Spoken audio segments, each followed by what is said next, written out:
आप सभी आत्मजनों को हमारा नमस्कार है। आप सबों का स्वागत है और अभिनंदन है। अब तक आप लोगों ने एनसीबी की जो चार्जशीट दाखिल हुई है उससे जो बवाल मचा, जो उत्साह का जो तूफान आया, वो अब तक सेटल हो गया होगा और धूल नीचे सतह पे बैठ गई होगी। तो अब ये इस एनसीबी की चार्जशीट का हम खुलासा करने जा रहे हैं। जैसे अभी बहुत बड़ा बवंडर मचा उत्साह का और धूल उड़ रही है पूरे आसमान पे, तो जिस समय सीबीआई थी इससे भी ज़्यादा उस समय तो तूफान साइक्लोन आया हुआ था उत्साह का, एंथुसियाज्म का। और आज निराशा का समंदर में लोग सारे डूबे हुए हैं। वही हाल इस एनसीबी की चार्जशीट का होने वाला है। ये खुलासा सिर्फ मैं कर रही हूँ। मैं कोई जर्नलिस्ट नहीं हूँ जो आपको ब्रेकिंग न्यूज़ देंगे। जब ब्रेकिंग न्यूज़ की जो बवंडर की जो धूल नीचे सतह पे जब सेटल कर जाती है, तब मैं आती हूँ उसकी सच्चाई को सामने लाने के लिए। तो आज मैं आपके सामने हूँ उस सच्चाई को सामने लाने के लिए। तो ये जो सीबीआई आई तो हम लोग बड़े मगन हुए, खुश हुए, उत्साहित हुए, झूमने लगे, गाने लगे। और उसके बाद सीबीआई ने जो ड्रामा किया, दबोच दबोच के एक एक को जो पकड़ के लाने लगी, नीरज सिंह को, सिद्धार्थ पिठानी को, केशव को, और एक और कोई नौकर है उसको। तो लोगों को लगा कि भाई अब तो अरेस्ट हो जाएंगे सारे। और कितने जर्नलिस्ट ने बोला कि अब तो जितने भी जो पुलिस अफसर इन्वॉल्व थे जिन्होंने क्राइम का एविडेंस मिटा दिया, सारे डिसमिस हो जाएंगे, सारे अरेस्ट हो जाएंगे, सारे जेल में जाएंगे। ये सब तो दूर की बात रही। सारे फ्रंटलाइन किलर्स, ये रिया चक्रवर्ती, ये स्मिता पारीक, फीमेल गैंगस्टर साढ़नी, और इसका पूरा जो गैंग है, ये सारे खुल्लम खुल्ला नंगा डांस कर रहे हैं, फ्रंटलाइन किलर्स। और कुछ वीडियो बना के जो डार्क वेब रिले में थे, वो वीडियो के चैनल खोल खोल के जनता को लुभा रहे हैं, उनका एंटरटेनमेंट कर रहे हैं और लोगों को बड़ा मज़ा आ रहा है। ये हाल है सीबीआई आने के बाद का, क्योंकि ये सारे फ्रंटलाइन किलर्स को, ये पूरी मुंबई मर्डर माफिया को पता है सीबीआई उनके हाथ की कठपुतली है। और जहां तक आसार नजर आ रहे हैं, कहीं कुछ होने वाला नहीं है जब तक कि कोर्ट अपनी कमान नहीं संभाले और चाबुक नहीं लगाए और ऑर्डर नहीं पास करे, इंटरफेयर नहीं करे और स्टेटस रिपोर्ट मांगे, तभी काम बनेगी। उसके आगे कुछ भी होने वाला नहीं है। तो अब यही हाल है एनसीबी का। जितने भी फ्रंटलाइन किलर थे सब सीबीआई की धौंस देने लगे। वो सुरजीत सिंह राठौर, मैं सीबीआई के पास जाके आया हूँ। वो स्मिता पारीक, मैं सीबीआई को स्टेटमेंट दे के आई हूँ। वो रिया चक्रवर्ती, अमित शाह जी को सीबीआई अपॉइंट किया जाए।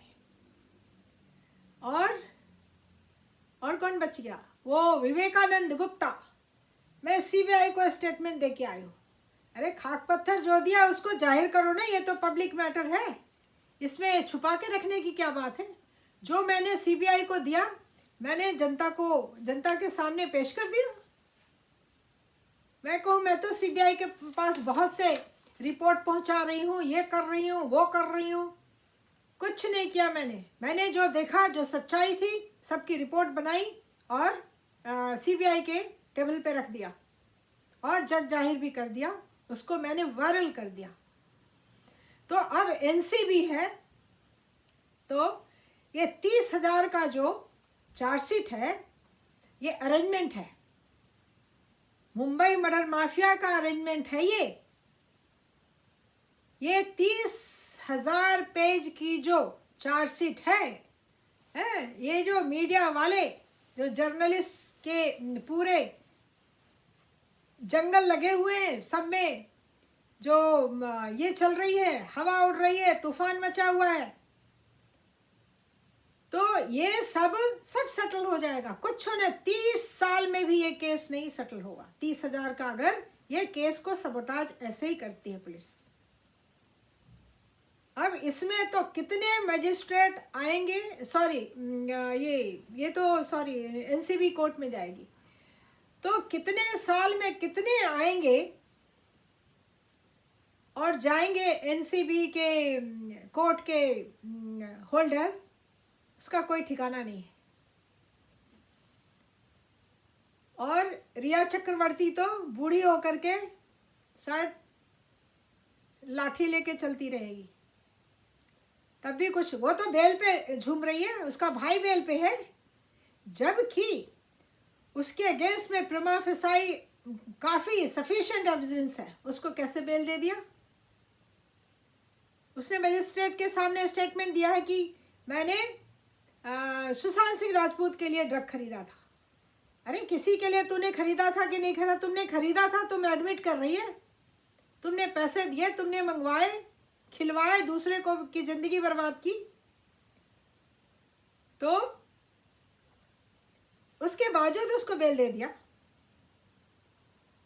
तो महाराष्ट्र में न्याय नहीं मिलने वाला है, चाहे जो भी हो। इस एनसीबी की चार्जशीट में सारा अली खान का नाम क्यों नहीं है? श्रद्धा कपूर का नाम क्यों नहीं है? दीपिका पादुकोण का नाम क्यों नहीं है? क्योंकि इनकी झोलियां भारी है, बहुत भारी है। क्या इनकम टैक्स कर लेगा, क्या ईडी कर लेगा, क्या एनसीबी कर लेगी? एनसीबी का बाप भी कुछ नहीं करेगा इनका। ये सब सलमान खान और दाऊद इब्राहिम के छतरी के नीचे पलने वाले ये सब जानवर लोग हैं, मेल जानवर और फीमेल जानवर, और सबको पूरी धमाधम ये मिली है, प्रोटेक्शन मिली हुई है। अरबों रुपए, अरबों का तो कुछ कहना ही नहीं है। रुपए का समंदर है अथाह, जिसका था लगाना किसी के बस की बात नहीं। वो एनसीबीआई क्या कर लेगी? कुछ नहीं होने वाला है। ये सॉरी एनसीबी, ये जो 30,000 का कहीं कोई चार्जशीट होता है? प्रिसाइज और कंसाइज बनता है कोई भी डॉक्यूमेंट, और कोर्ट में उस पर ये होता है, बहस होती है। तो इतने कौन से इनको मिल गए और सीबीआई को कुछ नहीं मिला अभी तक? वारे वाह, पूरी सीबीआई की टीम फेल है, इनको कुछ भी एक पन्ना भी नहीं मिला। और कब मिलेगा, कब चार्जशीट दाखिल होगी, उसको देखने के लिए हम लोग यहाँ पे मुस्तैद रहेंगे। कोई भी हटने वाला नहीं है पीछे। अब ऐसा है कि रिया और सौबिक तो बेल पे पहले से ही है, तो इनका क्या जाएगा? ट्रायल चलती रहेगी। मानसिंदे और उसके पिछले लोग सब अपना कोर्ट में जाके तारीखें लेते रहेंगे। हिंदुस्तान में ट्रायल ऐसे ही चलता है। 10 पेज की चार्जशीट में 10 साल में भी नहीं होता है। 30,000 की चार्जशीट में कब मामला सलटेगा, कब ये जेल जाएंगे? It's a matter of remote dream, दूर का सपना जिसको कहते हैं। और जब रिया ने अप्लाई किया था बेल के लिए और सौबिक सौबिक चक्रवर्ती ने, तो एनसीबी ने क्यों नहीं अपोज किया था?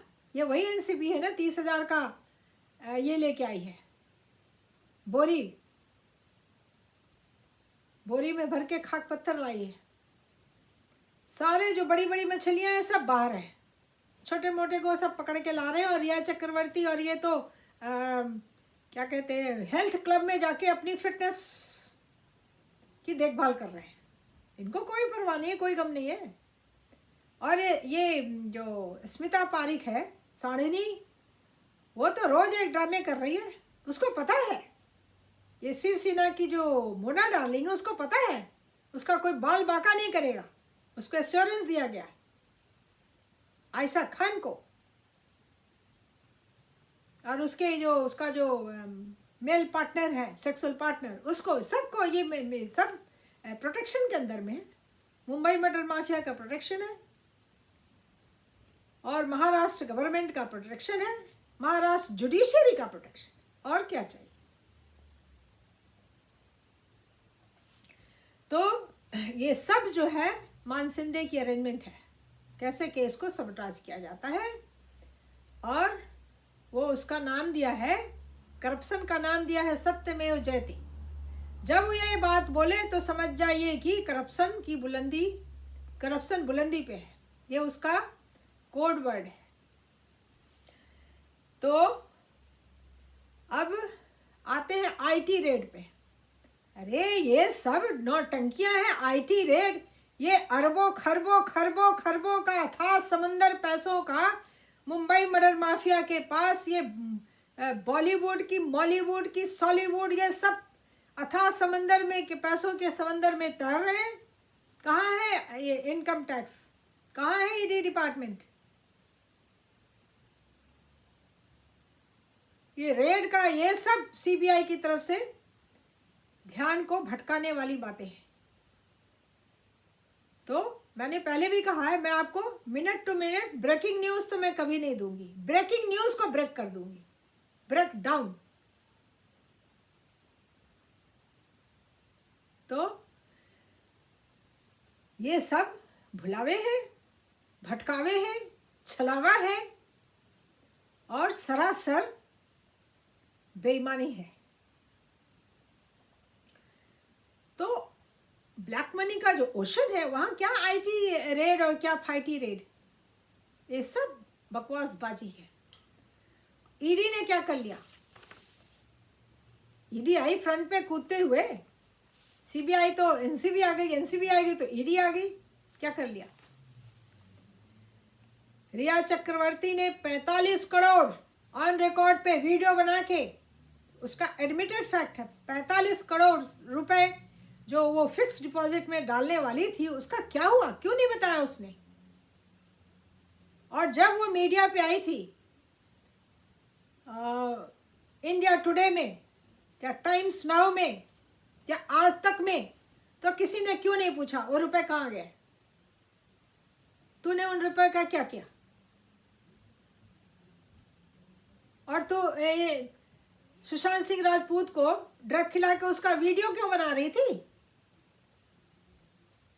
उसका ड्रग से उसको निजात दिलाना था कि ड्रग खिला के तो वीडियो किस लिए बना रही थी, एंटरटेन कर रही थी? बाबा, यू आर ए हीरो।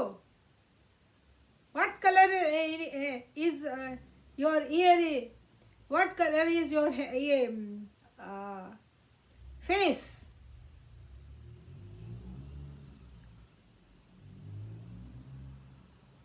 तो ये सब हो रहा था, दिलगियां चल रही थी।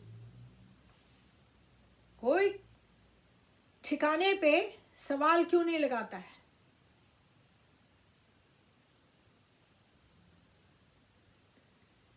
तो सबका एंटरटेनमेंट चल रहा, ये व्यूअर्स का भी, ये सो कॉल्ड मीडिया का भी, सोशल मीडिया का भी। जो लोग दिल से दुखी हैं, एंगर में है, क्रोध में है, आक्रोश में है, वो साइलेंट है, उनका कोई बस नहीं चल रहा है। नहीं तो निर्भया के केस में पूरा इंडिया गेट भर गया,